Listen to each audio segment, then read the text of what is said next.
Une adolescente de 16 ans quitte son domicile en pleine soirée pour rejoindre ses amis à la pizzeria. Elle marche seule dans les rues de Montréal. Puis soudainement, elle disparaît. Pendant près de 50 ans, cette histoire est restée sans réponse. Une famille sans conclusion, une enquête figée dans le temps. Et surtout, un meurtrier qui semblait ne jamais devoir être identifié. Sharon Pryor, 16 ans, Montréal, 29 mars 1975. Mais cette fois-ci, l'histoire se termine autrement. Le mystère est élucidé parce qu'après un demi-siècle, l'ADN a finalement parlé. Suspect numéro 1. Crime, mystère, rebondissement. Faites partie de l'enquête avec Marie-Claude Savard et Sébastien Trudel. Suspect numéro 1. Aujourd'hui, dans le suspect numéro 1, Marie-Claude, on va revisiter un dossier emblématique du Québec, une disparition brutale qui est devenue un homicide, mais un exemple surtout frappant de ce que les nouvelles technologies peuvent changer dans les enquêtes criminelles. Ah, c'était incroyable. Quand ça s'est arrivé dans l'actualité, Oui. nous, on était en train de faire présumer innocent, donc on revisitait des dossiers qui avaient plus de 40 ans, puis tout le monde nous disait, ben voyons donc, là, Seb-Marie, 40 ans plus tard, tu sais, qu'est-ce qui reste dans ces affaires-là? Et tout d'un coup, moi, je me souviens, j'avais vu ça dans la Gazette, première page de la Gazette, avancée scientifique, enquête, et puis il y avait le meurtre et disparition non résolu du Québec qui est impliqué là-dedans. Stéphane, là, c'est un dossier extraordinaire, celui de Sharon Pryor. Ouais, c'est un excellent dossier, un de mes préférés d'ailleurs au niveau des résolutions. Là, Ben oui. Parce que, la généalogie génétique, encore une fois, là, a fait, je pense que c'était la découverte pionnière, là, si tu veux, là, c'était le premier cas, en fait, qui était vraiment là, très vieux. Et puis qui a été élucidé là, grâce à la généalogie génétique. Bon, là, il faut tout expliquer ça parce que Oui.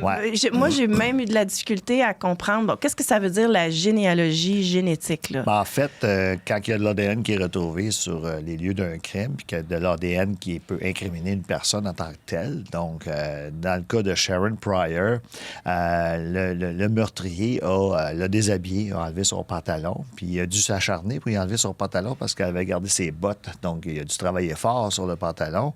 Et puis, il a laissé son ADN avec la sueur de ses mains là, sur son jeans. Puis, par après, on va découvrir aussi qu'elle avait aussi sur sa petite culotte et puis sur une chemise et puis un manteau là, qu'elle avait avec laquelle elle était habillée. Donc, après plusieurs années, on a réussi, les autorités du moins, à extirper l'ADN du jeans, l'envoyer au laboratoire pour une expertise en généalogie génétique. Et puis, ça s'est avéré qu'ils ont pu avoir un profil complet de quelqu'un. Et puis avec les généalogistes qui s'y sont attardés, bien, ils ont pu amener ça vers la famille Romine, qui est une famille qui est aux États-Unis. Donc, oui, c'est ça. Puis pour expliquer, c'est qu'en fait, je pense qu'on a déjà parlé, mais c'est des sites comme Ancestry, mettons.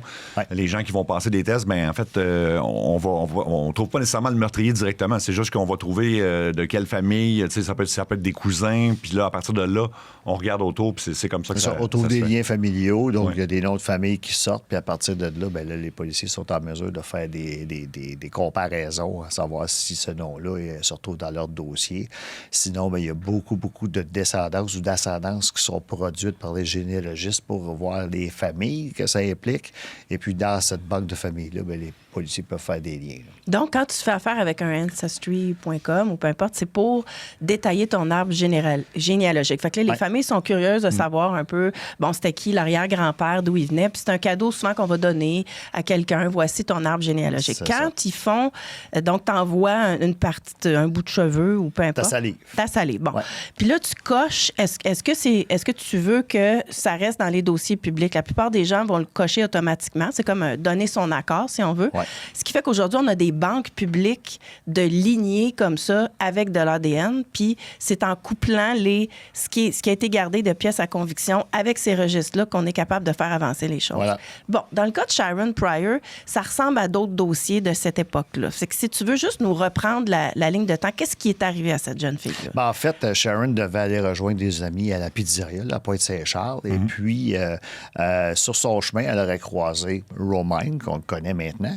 Par contre, Romine avait tenté d'attaquer une autre femme juste quelques minutes auparavant au couteau, avec l'aide d'un couteau. Puis il y a des passants qui sont passés, puis que ça a comme un peu déstabilisé Romain, puis il s'est sauvé. Puis il est rentré dans une sorte de ruelle, puis il s'est probablement retrouvé le face là, à Sharon.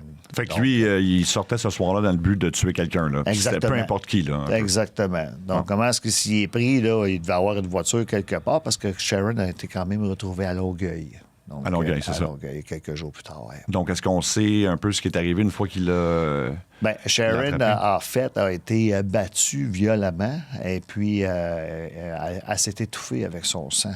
Ah, mon Donc, Dieu. c'est comme ça qu'elle a perdu la vie, là, tellement qu'elle saignait du visage. C'est son sang qui l'a étouffée. C'est pas de l'asphyxie. Ça, c'est arrivé à Longueuil ou c'est arrivé à Pointe-Saint-Charles? Si on le sait? La scène de crime est à Longueuil. Est à Longueuil. Où à Longueuil?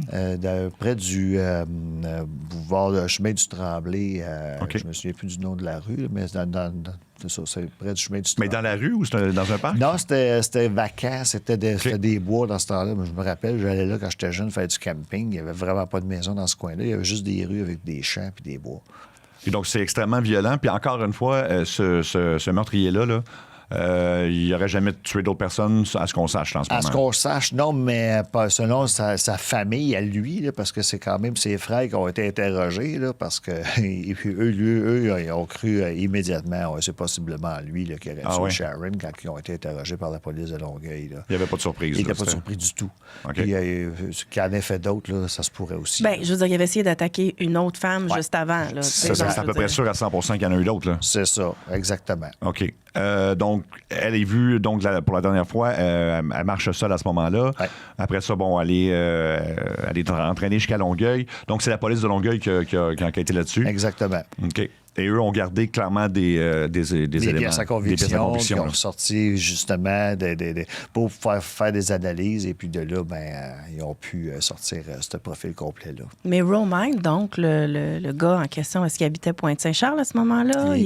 C'est le genre de gars qui traversait aux États-Unis quand ça commençait à aller mal pour lui. Il a fait beaucoup de prison. C'est un méchant. Sa carrière criminelle a commencé à 11 ans. Là. Puis, donc, la prison, pourquoi d'autre que de...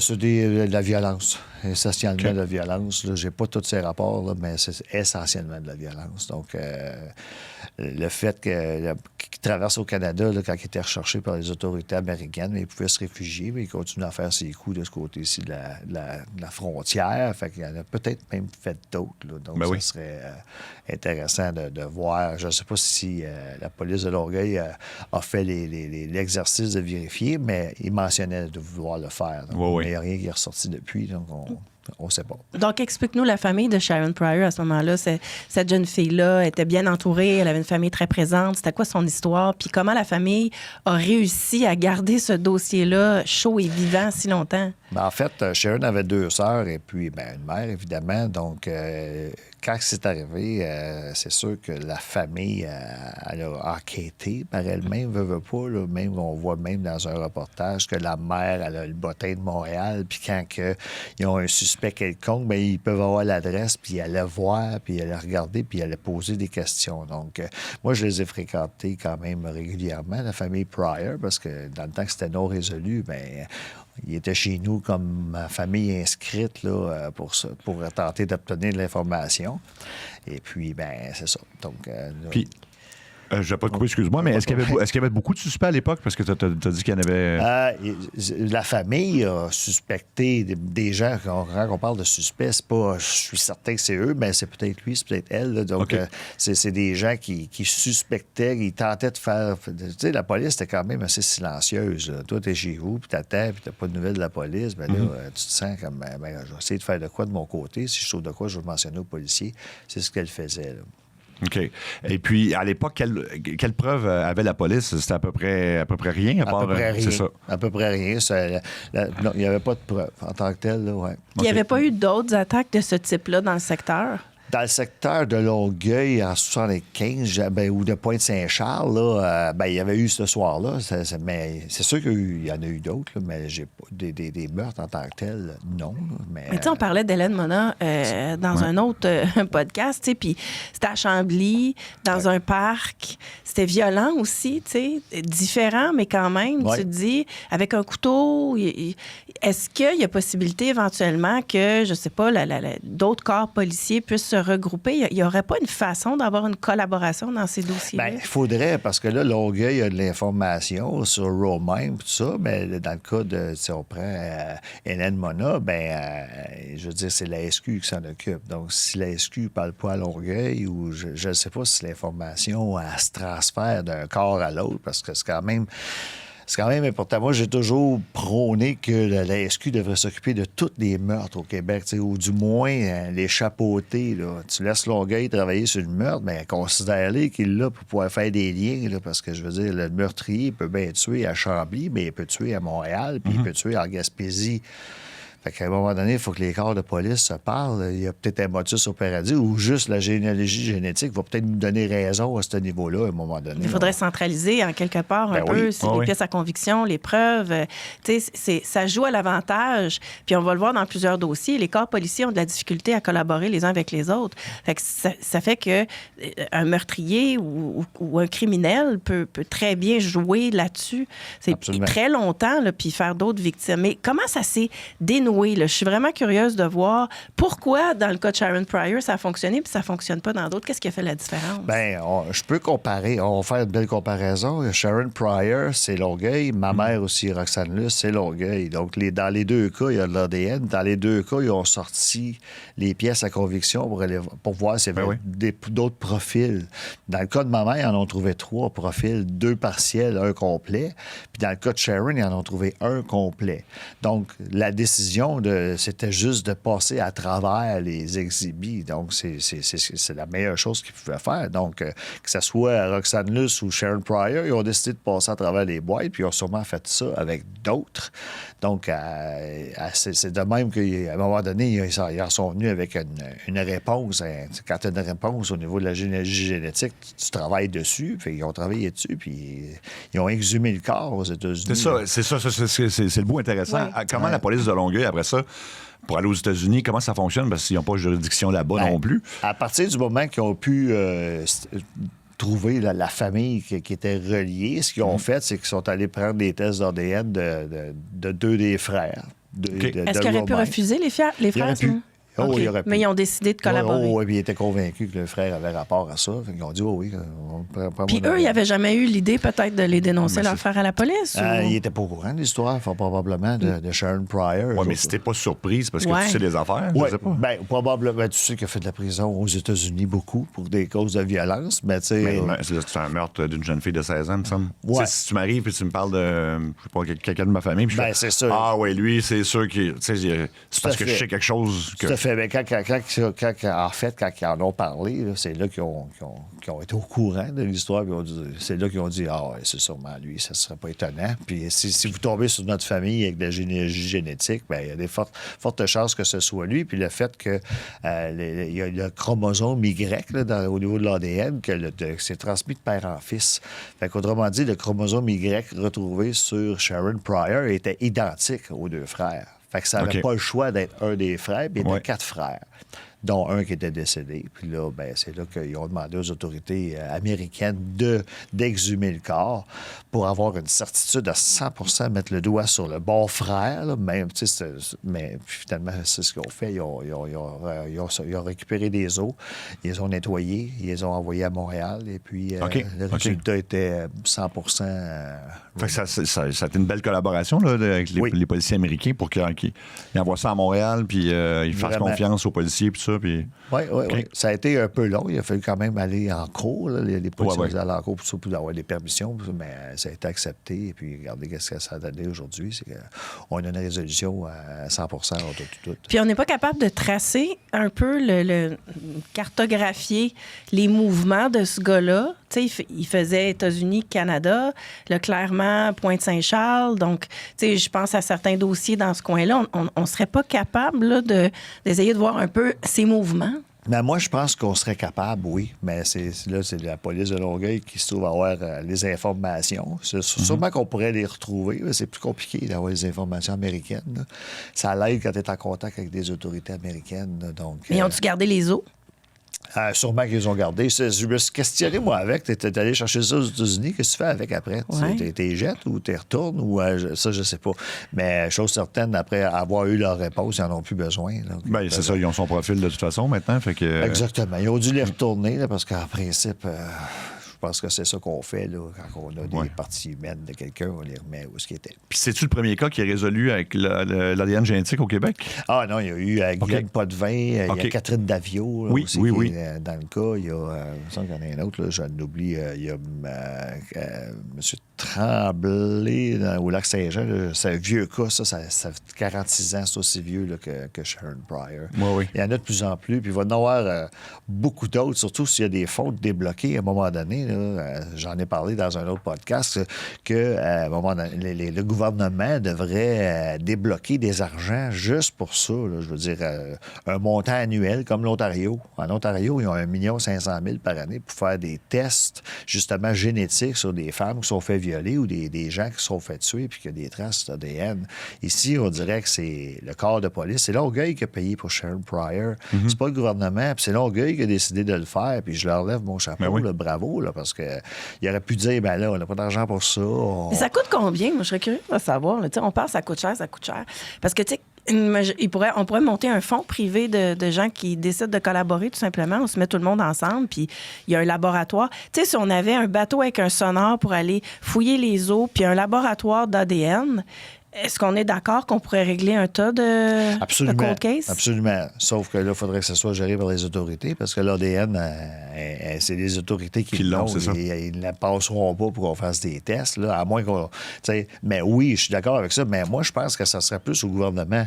Si le gouvernement ne veut pas, oui, puis on pourrait y aller privé, là, mais je pense qu'il y aurait moyen de demander au moins pour ça parce que c'est important pour une bonne partie des gens qui sont affectés par la mort, par meurtre de quelqu'un, parce que tu veux savoir, tu vas avoir des réponses. Puis là, on sait que c'est possible peut-être d'avoir des réponses parce que vous avez de l'ADN. Puis là, on fait face à un mur, on n'a pas de réponse. C'est pas... Mais en fait, c'est que c'est pas juste pour les dossiers de 40-50 ans passés, c'est pour les dossiers actuels Absolument. aussi. Oui, absolument. Là, ça va se faire plus vite aujourd'hui. Là, probablement que s'il se produit un meurtre, puisque de l'ADN aujourd'hui, c'est testé immédiatement. Oui. Tandis qu'avant, on avait de l'ADN, on la conservait. Puis, étant donné que les fichiers sont pas, les dossiers de ces victimes-là sont pas numérisés, je me demande à quel point que les policiers aujourd'hui peuvent dire, bien, il y a tel cas qui serait intéressant ou tel cas qui serait intéressant. On ne sait pas comment ils les choisissent, c'est-à-dire qu'ils ont une grille à ce moment-là de critères pour dire, OK, on va décider d'aller vers ce dossier-là. Mais après ça, tu as aussi chaque corps policier qui décide d'être intéressé ou non par ce type de technologie-là. Exactement. Puis là, on sait que Longueuil ont l'air à avoir mis la main sur la technologie, puis ça a été très utile. Ça donne l'exemple à d'autres corps de police, comme la SQ l'a utilisé pour Guylaine Potvin et tout ça. Mais là, c'est Montréal. Je trouve qu'il y en a beaucoup de meurtres avec l'ADN à Montréal. Puis...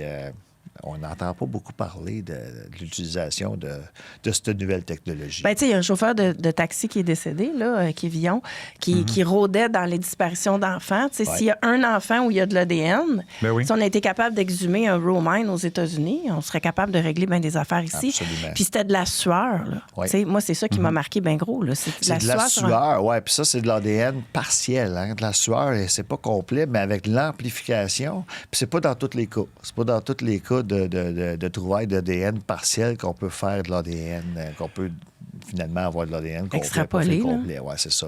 Par contre, il y a des grosses chances que ça puisse se produire, comme ça s'est produit dans le cas de Sharon. Bien, ça a fonctionné. J'allais dire c'est extraordinaire, mais non, parce que ce qui s'est passé à la base est absolument horrible. Ouais. Mais par contre, donc, s'il y a une motivation d'un corps policier, s'il y a des pièces à conviction, on a la technologie aujourd'hui pour amplifier même de l'ADN partiel, puis d'aller résoudre des dossiers. Puis, tu sais, le fait d'avoir exhumé un corps aux États-Unis, ça démontre que quand il y a une volonté, collaboration, il y aura dans la plupart des dossiers. Absolument. Est-ce qu'il lui restait beaucoup de familles? Est-ce que la réaction de la famille qui restait quand ils ont su qu'il y avait une arrestation, est-ce que tu Ah, mon Dieu, moi, j'ai vu, c'était un reportage qu'avait Marie-Christine Bergeron, puis justement Éric Racicot de la police de Longueuil, puis c'était très émouvant, là, évidemment. Mme Pryor, ça fait 48 ans que... Tu sais, puis... Moi, je l'ai connue, Mme Pryor, puis elle disait, ça fait 40 ans, puis je l'ai connue, ça fait 45 ans, puis ça avance les années, puis tout ça. Puis là, je la vois à la télévision qui sait même pas comment... On dirait qu'on sait pas, elle savait pas comment réagir. Tu sais, tu peux pas être content. Non, c'est soulagé peut-être. Ben ouais, puis comment ça soulage? Ça doit soulager. Moi, j'essaie de mettre à sa place, je suis pas capable. Est-ce que toi, t'aimerais ça, avoir la réponse pour ta mère? Tu sais, quand on parle de ça, il faut toujours rappeler aux gens, Stéphane Luce, que la raison pour laquelle tu es impliqué dans ça, dans MDIQ et tout, c'est que toi-même, tu es sans réponse du meurtre de ta mère. Tu as peut-être des hypothèses. Exact. Puis ce que tu souhaiterais, c'est justement que la technologie soit... J'aimerais vivre quelque chose de semblable ou pareil, idéalement, une résolution. Mais comment je réagirais? Je ne sais pas. Premièrement, comment je réagirais, ça dépend c'est qui. Ouais. Quand c'est un inconnu, c'est une chose. Quand c'est quelqu'un que finalement, c'est le cousin à ta mère ou whatever, tu sais, là, ben OK, là, c'est le choc. Mais je la regardais, elle, réagir, Mme Pryor, puis on dirait qu'il y a toutes sortes de choses qui passaient là, dans la tête. Là, puis je pense que c'est dur après 48 ans, c'est difficile à absorber. Mais toi, tu as quand même l'info dans le dossier de ta mère qu'il y a de l'ADN. Oui. Fait que c'est particulier. Comment, toi, tu vis ça? Moi, je me dis que la technologie n'est pas encore assez avancée parce que, justement, les profils partiels, ils n'ont pas pu faire de profil complet avec. Okay. Donc, peut-être que dans un autre 5 ans, peut-être que la technologie va avoir évolué. Moi, j'ai cet espoir-là. Que là, ils vont pouvoir faire des profils complets avec les profils incomplets qu'ils ont trouvés sur le cas de ma mère.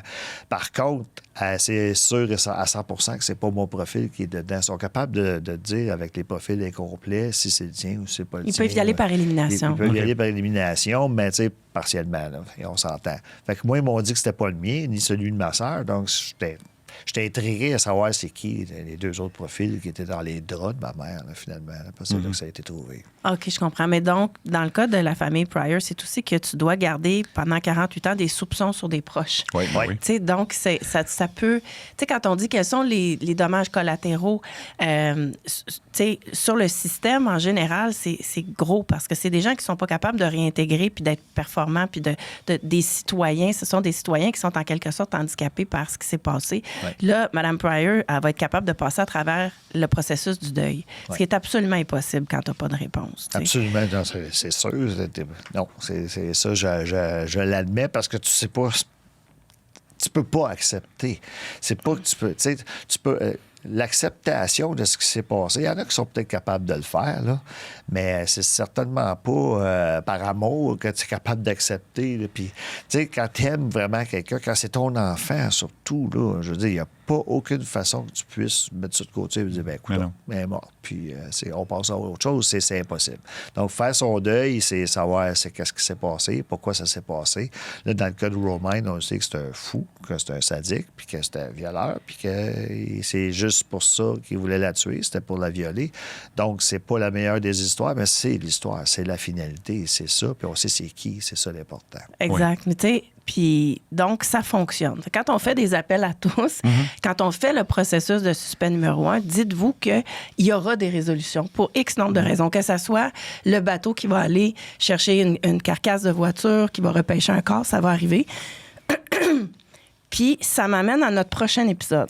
Oui, dans le prochain épisode, c'est un dossier justement où il est question d'une famille qui milite dans 4 pays différents pour obtenir justice pour 2 membres de leur famille, le boxeur Arturo Gatti et son fils Arturo Junior. Vous pensez qu'ils se sont suicidés? Bien, Marie-Claude va vous démontrer qu'il en est possiblement autrement.